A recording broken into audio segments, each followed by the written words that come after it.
नमस्कार मंडळी, जाणीची यज्ञकर्माच्या नवीन भागामध्ये तुम्हा सगळ्यांचं खूप खूप मनापासून स्वागत आहे.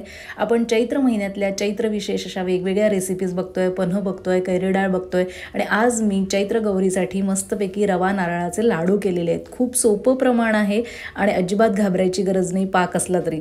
तर 1 वाटी मी घेतलेला आहे ओल्या खोबऱ्याचा चव, 1 वाटी तूप आणि 1 वाटीची थोडीवर बारीक साखर आणि 1 वाटी मी बारीक रवा घेतलेला आहे फाईन एकदम आणि 1/4 कप इतकं मी म्हणजे 3-4 चमचे आल्मंड फ्लोअर घेतले. हे एकदम ऑप्शनल आहे, तुम्ही स्किप करू शकता. आणि अर्धा टीस्पून इतकी वेलची पूड घेतली आणि ड्रायफ्रुट्स कुठलेही तुम्हाला वरतून लावायला. आणि पाक करायला थोडंसं 1/4 कप इतकं पाणी घेतलं किंवा साखर बुडेल इतकं घ्या तुम्ही बस. तर बघूया आपण. अर्धी वाटी साधारण मी तूप पॅनमध्ये घालून घेतलं आहे आधी. आपल्याला जसं जसं भाजताना वरतून लागेल त्याप्रमाणे आपण तूप घालू शकतो, एकदम सगळं घालायचं नाही आहे.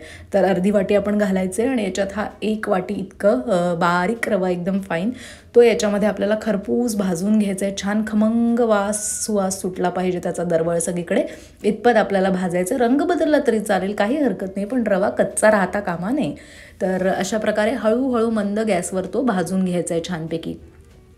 आणि हे बघा पूर्ण आपण असा रवा सगळा टाकून घेऊया. तुमच्याकडे फक्त जर रवा जर जाड असेल तर फक्त पाक तुम्हाला थोडासा पाकाचं प्रमाण वाढवावं लागेल इतपतच. कारण रवा जेव्हा फुलेल तेव्हा तो आणखी पाक शोषून घेईल, तर त्यामुळे तुम्हाला साखरेचा पाक आहे त्याचं प्रमाण थोडंसं साखरेचं प्रमाण वाढवावं लागेल जितका रवा जाड असेल त्या प्रमाणात. नाही तर मग ते लाडू फारच भगराळ होतील, कोरडे होतील. त्यामुळे ते फक्त तुम्हाला बघावं लागेल इतकंच. आता आपण हा जो 1 वाटी ओला खोबऱ्याचा चव आहे तो आपण याच्यामध्ये घालूया आणि याला आपण छान परतून घेऊया. त्याला पण असं मस्त त्याचा पण खमंग वास आला पाहिजे आणि छान परतला गेला पाहिजे. तो रव्यासोबत छान परतला पण जातो अगदी. तर काही नाही, मी एक नारळ होतं त्याला फोडून घेतलं होतं आणि त्याचं पाठ काढून घेतली आहे पूर्ण काळा भाग आणि मग त्याला किसून घेतलं आहे. तुम्ही याला मिक्सरमधनं अजून बारीक पण करून घेऊ शकता, म्हणजे आणखी जास्त एकजीव होऊन चव आणखी वाढेल. या स्टेजलाच मी 1/4 कप इतकं आल्मंड फ्लोअर पण घातलेलं आहे, 3-4 चमचे म्हणजे साधारण.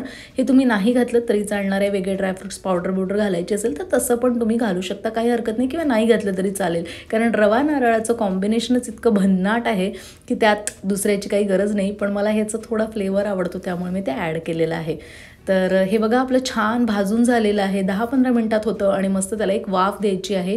वरतून तुम्हाला लागेल तसं वाटलं तर, कोरडं बिरडं वाटलं तर थोडं थोडं तूप आपण जे घेतलं आहे त्या प्रमाणातलं आपण घालू शकतो. आता आपण इकडे साखरेचा पाक करायला ठेवलं आहे. आपली ही 1 वाटी जी बारीक साखर होती त्याला बुडेल इतपतच आपण पाणी घातलेलं आहे. तुम्हाला वाटलं की पाक खूप घट्ट वाटतं तर किंचित पाण्याचं प्रमाण तुम्ही वाढवू शकता. आणि या पाकाला छान उकळी येऊ द्यायची आहे. पण इतकं लक्षात ठेवायचं की खूप अगदी गोळीबंद पाक आपल्याला करायचा नाही आहे. पाकाला चिकटपणा येईल आणि एक तार येईल इतपतच आपल्याला याला शिजवायचं आहे. खूप घट्ट जर पाक करत गेला तर तो थंड झाल्यावर आणखी घट्ट होतो आणि म्हणून लाडू कोरडे होतात. तर जास्त शिजवायचं नाही आहे अजिबात, पण चिकटपणा आला पाहिजे. आणि असं वाटीत घेऊन बघायचं एक थेंब आणि मग तो वाटीत घेतल्यानंतर मग बोटांमध्ये घेऊन तो चेक करायचा आहे. आधी बोटांवर लगेच घ्यायचं नाही, कारण गरम जितका असतो तितका तो झाला आहे की नाही हे लगेच आपल्याला कळत नाही. किंचित त्याला गार करून असं बोटांमध्ये घेऊन बघायचं. हे बघा 1 तार येतो आहे साधारण आणि आत्ता आपला पाक झालेला आहे. साधारण 10-15 मिनटात पण हा पाक होऊन जातो, विशेष जास्त वेळ लागत नाही. आता आपण हे जे आपलं मिश्रण आहे लाडवाचं त्याच्यामध्ये हा पाक थोडा थोडा करत घालून मिक्स करायचं आहे व्यवस्थित. बघा मस्त ओलसरपणा आलेला आहे या प्रमाणात आणि अजिबात घाबरायची गरज नाही. ज्यांनी कधीही पाकाचे रव्याचे लाडू असे केलेले नाही त्यांनी या प्रमाणात जर एकदा करून बघितले तर त्यांची सगळी भीती पळून जाईल. अशी मस्त रेसिपी आहे.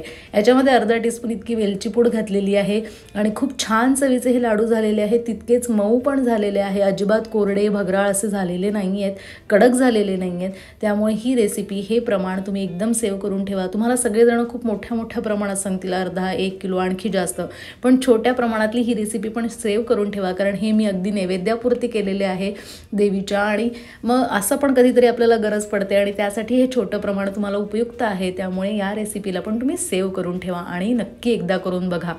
तर हे बघा आपलं छान व्यवस्थित सगळं मिश्रण एकत्र झालेलं आहे आणि हातात घेऊन बघायचं तर लाडू थोडा बांधला जातो आहे. आपण ते सगळं पाक याच्यामध्ये घातलेलं आहे आणि हे खूप थंडगार करायचं नाही मिश्रण. खूप वेळ आपण असंच झाकून ठेवून दिलं तर हे खूप कोरडं होत जाईल आहे आणि मग त्याला तुम्हाला एक दुधाचा पाण्याचा असा हपका मारावा लागेल, नाही तर थोडं तूप घालून त्याला आपल्याला हे करावं लागेल. किंवा मग तुम्हाला ते एकदा मिक्सरमधनं वगैरे पण काढून घ्यावं लागेल आणि परत त्याला थोडं मॉइश्चर येण्यासाठी दुधाचाही खपका मारावा लागेल, त्यामुळे खूप वेळ याला ठेवून देऊन विसरून जाऊ नका. थोडं कोमट असताना याला बांधायला घ्या. हे बघा सगळा पाक मी घालून घेतलेला आहे, मस्त एकजीव केलेला आहे आणि आता आपण याचे मस्तपैकी लाडू वळूया. छान मॉइश्चर आहे याच्यात मस्तपैकी. पाक व्यवस्थित पुरेसा झालेला आहे एवढ्या मिश्रणाला आणि एवढ्या मिश्रणात साधारण 15-16 लाडू होतात. मी खूप छोट्या आकाराचे केले आहेत म्हणूनही, पण तुम्ही जर थोडा मीडियम साईज केला तर 10 ते 12 तर नक्की लाडू होतील आणि हे एवढे नैवेद्यापुरतीचे पुरेसे आहेत लाडू. याला तुम्ही ड्रायफ्रूट्स आत्ता पण घालू शकता, भाजताना पण घालू शकता वेगवेगळे आणि वरतून लावू पण शकता कुठले पण, तुम्हाला जी जशी चव आवडत असेल तशी. इव्हन तुम्हाला जायफळ पूड पण आवडत असेल तर यावेळेला तुम्ही ती घालू शकता. हे बघा मी असे छान आता लाडू वळते, तर मस्त छोटे छोटे छान लाडू झालेले आहेत. चव तर इतकी भन्नाट झाली आहे की तुम्ही ही रेसिपी एकदा करून पहाच, तुम्हाला नक्की आवडेल आणि मला नक्की कळवा पण की कशी झाली ही रेसिपी. तुम्ही केल्यानंतर तुम्हाला कशी वाटते, लाडू कसे झाले, हे प्रमाण व्यवस्थित आहे ना. फक्त जास्त जाड रवा वापरला तर तुम्हाला पाकाचं प्रमाण वाढवावं लागेल आणि थोडंसं कदाचित तुपाचं पण वाढवावं लागेल, इतकंच. बाकी काहीही बदल केला नाहीत तरी चालेल. तर असे हे मस्त होणारे लाडू आहे आणि रवा नारळाची चव जिभेवर रेंगाळत राहते आणि ते जर नैवेद्याला पण कुठलाही पदार्थ करतो तो उत्तमच होतो. त्यामुळे ते पण तुम्ही अजिबात भीती बाळगू नका आणि पाकाचे हे लाडू एकदा करून बघाच आणि मला नक्की कळवा. जाणीजी यज्ञकर्मच्या ह्या अशाच मस्त गोड, चमचमीत, चटपटीत कुठल्याही रेसिपी तुम्हाला आवडत असेल तर मला नक्की कळवा आणि जाणीजी यज्ञकर्म बाय मैथिलीज किचनला लाईक, शेअर, सबस्क्राईब करायला अजिबात विसरू नका. नुसतं बघू नका तर सबस्क्राईब पण करा आणि शेअर पण करा. बेल आयकनला पण क्लिक करायला विसरू नका, त्यामुळे तुम्हाला नवीन नोटिफिकेशन्स मिळतील नवीन नवीन रेसिपीजचे. मला पण तुम्ही सजेशन द्या की कुठल्या रेसिपीज तुम्हाला बघायला आवडतील, मी त्या पण नक्की करून दाखवेन. तर भेटूया आपण पुढच्या भागात पुढच्या रेसिपीसह, अशाच मस्त मस्त रेसिपींसह. तोपर्यंत जाणीजी यज्ञकर्म. नमस्कार.